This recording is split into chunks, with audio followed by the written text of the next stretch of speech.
प्रभाग क्रमांक 14 मध्ये कधीपासून रहिवासी आहेत तुम्ही? जवळजवळ 14-15 झाले. तर तुम्हाला काय बदल जाणवला? बदल भरपूर जाणवले. अगदी पूर्वी इथं रस्ते नव्हते. पाण्याचा प्रश्न, स्वच्छतेचा प्रश्न. पाणी नव्हतं पहिलं, टँकरनी 8-10 दिवसाला यायचं उगाच. आणि आता पाणी येतं रेग्युलर दिवसाआड. तर तुम्हाला वृद्धांसाठी, लहान मुलांसाठी काही हवंय का? काय नाही, आता प्रश्न म्हणजे लहान मुलाला थोडस बाग आहे की नाही, बागेतले खेळण्या दुरुस्त करावं, त्या चांगल्या आणा स्टँडर्ड. मोडक्या तर नाही पाहिजे, चांगले पाहिजेत. आणि बाकी नाही काय, मग आता इथे बाकी सगळ्या सुविधा उपलब्ध आहेत. प्रभागाच्या विकासाबद्दल काय बोलतात? त्या भागाचा विकासाबद्दल काय नाही, भरपूर विकास झालाय. तुम्हाला अजून काय हवंय?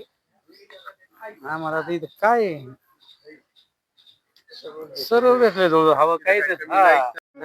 ज्येष्ठ नागरिकांना एक हॉलीबॉलचं ग्राउंड पाहिजे. हॉलीबॉल म्हातारे माणसं खेळतील हॉलीबॉल. हो, छोट बाकी नाही. मग काय एवढं संध्याकाळच्या पाहिजे खेळतील की नाही. हा.